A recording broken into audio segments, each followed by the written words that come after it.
This video is sponsored by Squarespace. Today we've got the Suunto 9 Peak Pro. I'm a little late to the game on this one, but I still want to talk about it.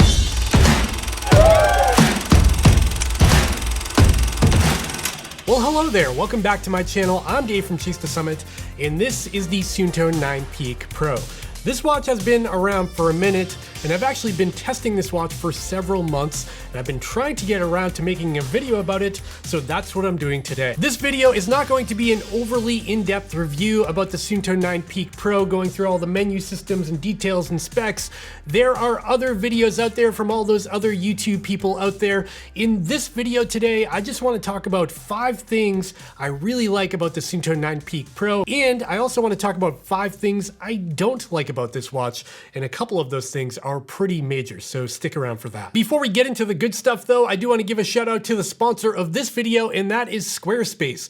If you don't know what Squarespace is, they make websites, and not only do they make websites, they make making websites incredibly easy. If you can click and drag and move things around in something like Microsoft Word, you can make an incredible website with Squarespace using the same techniques. It's really awesome. Squarespace offers a whole bunch of pre-made templates that are fully customizable for things like podcasting and photography. You can make video galleries and photo galleries. The list is kind of endless. And personally, I've been a Squarespace customer for several years over at my own website at chasethesummit.com. That's how I post my blog posts and my podcasts, and even sell my merch using their e-commerce platform. I'm a big fan of the service. So if you're interested in making your own website, because we all need a website these days, go check out squarespace.com/chasethesummit and use discount code chasethesummit, all one word, for 10% off your first order. With that out of the way, let's dive into the first thing that I really like about the Suunto 9 Peak Pro, and that's going to be the size, weight, design, and build quality of this watch. I know that's technically 4 things,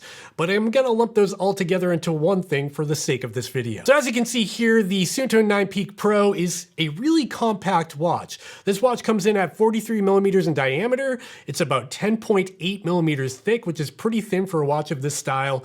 And it only comes in at 55 grams if you decide to go for the titanium model, or 63 grams if you go for the steel model like I have here. And for a quick size comparison, I've got some other watches on the table here. First up, we've got the Apple Watch Ultra all the way on the left here. Then we've got the Suunto 9 Peak Pro, of course. Next to that, we have the Garmin Instinct 2X, which is a 50 millimeter case size. And next to that, we've got the big COROS Vertix 2, which is a 51 millimeter case size. And in this lineup, the Suunto 9 Peak Pro looks downright tiny compared to the likes of the COROS Vertix 2, which again is a pretty chunky watch. And if you were curious how the new Suunto 9 Peak Pro compares to the older Suunto 9 Peak in terms of form factor, as you can see here, they're nearly identical. In fact, I left the display of the Suunto 9 Peak off so I could tell the difference between the two at a glance, because they are very similar looking by the eye. When it comes to build quality on the Suunto 9 Peak Pro, it's pretty impressive. The one I have here is the steel model again,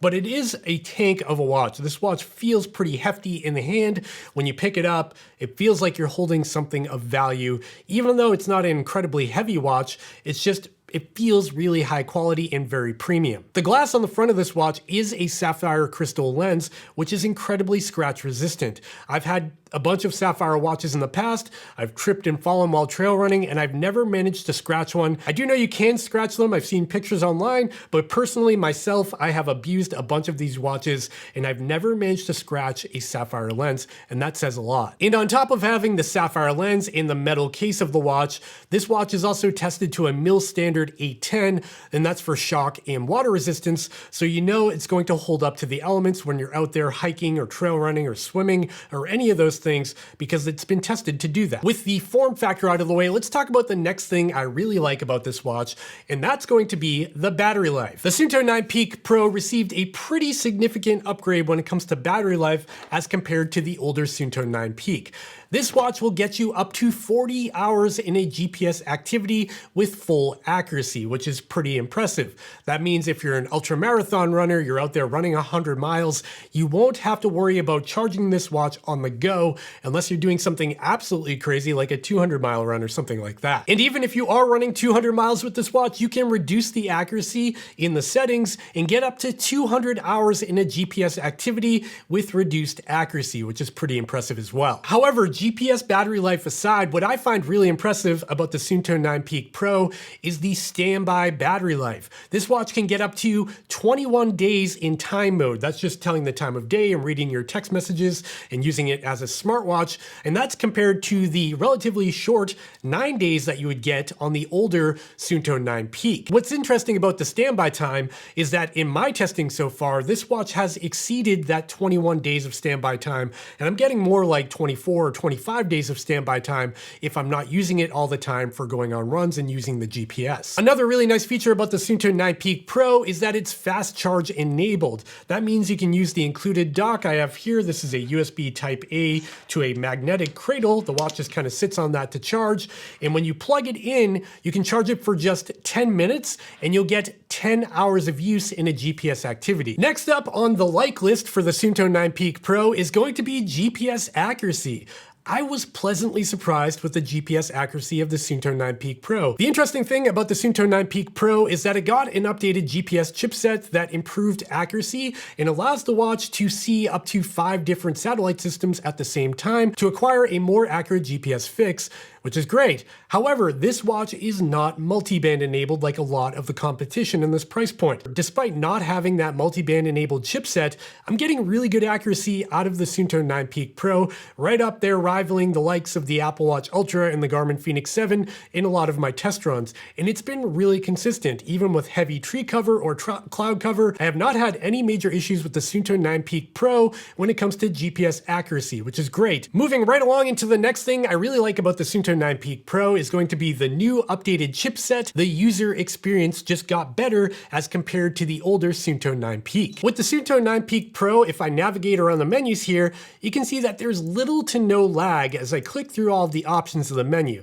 I can go back to the watch face, I can click on this, and I can move right along all through all of the widgets and my step count for the day and my sleep tracking, and all that information just happens very quickly with minimal lag. And I've noticed this is significantly better as compared to the older Suunto 9 Peak, which is a welcome upgrade. Next up on the like list is going to be running power. The Suunto 9 Peak Pro ships with running power enabled on the watch itself without needing an additional sensor like a stride pod or anything like that. It picks it up right from the watch. And this is pretty cool. If you don't know what running power is, it's basically a measurement of how much power your body is exerting while you're running. Duh. Running power can be particularly useful if you're doing hill repeats or something like that, where your heart rate isn't being reflected quick enough on the watch. Running power is instantaneous, and it's a pretty useful metric once you're used to using it. What I found really interesting about the running power on the Suunto 9 Peak Pro is that the values coming out of this watch are very similar to the competition, like the Stride Pod, COROS watches, or even the Apple Watch Ultra, which is great, because if you use multiple devices to train, for instance, if you wear an Apple Watch from time to time, and you also have a Suunto watch, you can actually use the same power threshold numbers between multiple devices if they're all reporting similar results. And that's kind of the end of the things that I like about the Suunto 9 Peak Pro. Now we have to dive into the things that I don't like about this watch. And the first one I gotta talk about right away is going to be the bezel. The Suunto 9 Peak Pro has a very chunky bezel. As you can see here, the display on this watch is 1.2 inches and the case is 43 millimeters in diameter. And because of that, there is a big black chunky bezel that runs around the perimeter of the watch, and it drives me crazy. We're living in 2023 and watches these days are shrinking down those bezels, and you've got devices like the Apple Watch with almost no bezels, or the Samsung Galaxy Watch, no bezels. But here on the Suunto 9 Peak Pro, we still have a very chunky bezel, and I can't get past it. It really bugs me. Now, Suunto does try to hide that bezel on this watch by making the background black in most situations. So like on the watch face, it's actually really hard to notice because the text is white, the background's black, and it all kind of blends in and makes the display look like one big display, even though it's not. But once you start going through the menus or the backlight kicks on, you immediately notice that bezel, and I just think it looks kind of dated. I'm hoping the next time around they can fix that and maybe increase the display size, that would be great. The next thing I want to talk about on the do not like list is kind of a terrible name for a list, but we're going with it, is going to be heart rate accuracy. Before I start talking about heart rate accuracy from the optical sensor on the back of the Suunto 9 Peak Pro, I do want to say this is a minor complaint. Oops. The optical heart rate sensor on the Suunto 9 Peak Pro is actually pretty good. And in my testing, it's showing very similar results to a lot of my other test devices. However, I've taken the Suunto 9 Peak Pro on a whole bunch of different runs over the past few months, and I've noticed a strange phenomenon with just about every heart rate recording from this watch on every single run. And it's that randomly I'll get a spike in my data that will go up to like 200 beats per minute and then drop back down to where it should be. And I've noticed if you zoom out on the graph, it looks very similar to my ECG chest sensors, which are super accurate, the Apple Watch Ultra, or even some other test devices. But once you zoom in, you'll notice these spikes that randomly occur, and it's very consistent. On every single run, there's one or two of these spikes that just show up, and I don't know why. Like I said though, this is a minor complaint because one or two spikes over the course of a 10-mile run is not going to ruin your data. It will make your max heart rate look a little strange, but your average heart rate and everything should look pretty similar between multiple devices. It's just something I want to mention in this video because your mileage may vary. Heart rate sensors have so many variables like your body fat percentage, your hair, the color of your skin, whether or not you have tattoos, that all play a role in accuracy. And this is just something I've noticed. The next thing I want to talk about that I don't love about the Suunto 9 Peak Pro is going to be the app and web experience. And I know this is subjective. This is really just going to be my opinion. But I don't love the fact that you can only access your information using the Suunto app. I know there's a lot of smartwatches out there that work the same way, but because the Suunto watch is like a real sports watch, it's made to get out there and be rugged and be hiking and doing all the things. I wish there was a way to access my data through a web browser on a laptop or a full-blown computer, just because it's easier to look at and export things and do things like that. To be fair, the Suunto app is actually really good. I like the user experience. I liked all of the data that I can see there. It's got training information and training load. It's got all of your stats. It's got all of your activities. You can even design a course in the Suunto app and sync it to the watch for navigation and mapping, which is super cool. The app experience overall is actually really good. I just wish there was a way to access the same data from a web browser. And maybe because I'm old and that's how I like to do it, I just like that kind of versatility, and we don't have that with the Suunto 9 Peak Pro. The next minor annoyance I have with the Suunto 9 Peak Pro and the Suunto 9 Peak for that matter is going to be the buttons. Let me again preface this by saying the actual physical buttons on this watch are really nice. First of all, they stick out really far, so they're easy to feel if you're wearing gloves or whatever. They also have a really nice click to them. You hear that? So generally speaking, I don't have a complaint with the actual physical buttons. They feel really high quality, like they're gonna last a while. What I do have a complaint with is the user interface with those buttons. There's only 3 buttons. So you have an up button, you can see here. You've got a down button, and then to go back, you have to actually hold the select button. So this button in the middle is both a select button and a back button. So I have to hold it, and then I can go back to my watch face. I just don't love that action, and maybe I'm being picky here, but I wish there was a dedicated back button on this watch. I also wish there was a dedicated backlight button for turning the backlight on in the dark, because without that, you either have to press a button and do something, or you have to raise your wrist and use the gesture to turn the light on. This might be just me because I have such a history with Garmin watches and I like their 5-button layout. Keep in mind though, you don't always have to use the buttons. This is a fully touch-enabled device, so you can just use your finger and tap around the interface.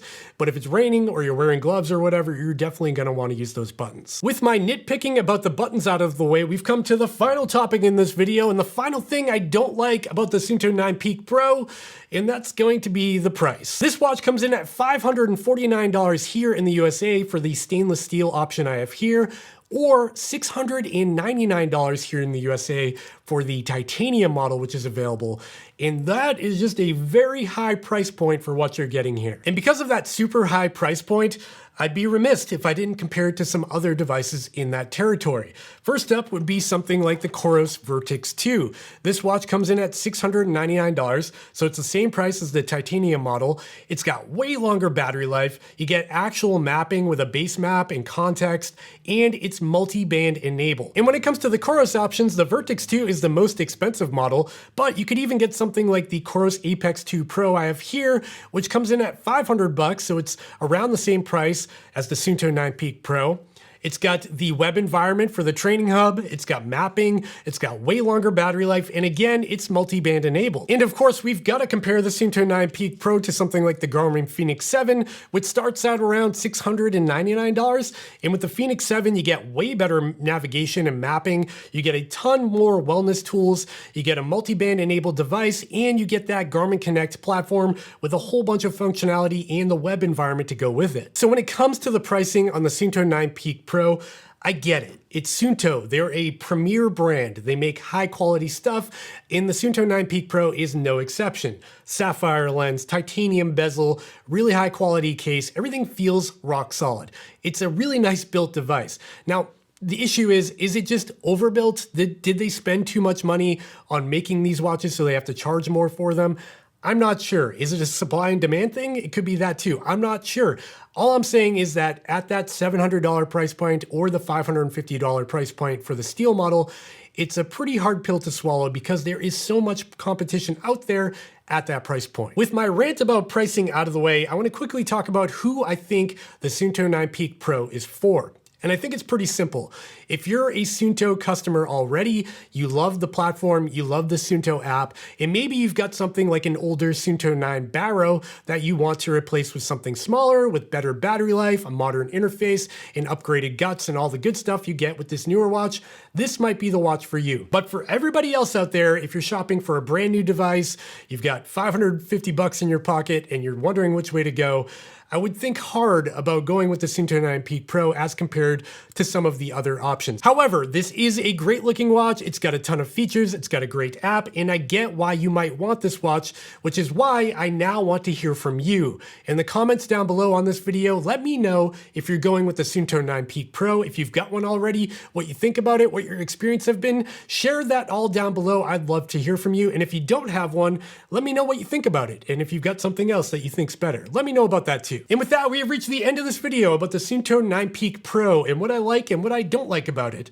And like I said, this is not an in-depth review, just a quick rundown of the things I like and don't like, and I hope you find it helpful. If you did find it helpful, I would really appreciate it if you dropped down and gave me a thumbs up and hit that subscribe button down below, because that really helps my channel grow, and I would appreciate that. And of course, I'll have links in the description down below to the Suunto 9 Peak Pro, the Suunto 9 Peak, and any other watch I've shown in this video. So go down there and check out the links, because they do help support this channel and they cost nothing extra to you. So you might as well use them. And with that, friends, I gotta go now. I'm gonna head out on my run, and I'll see you next time. Bye.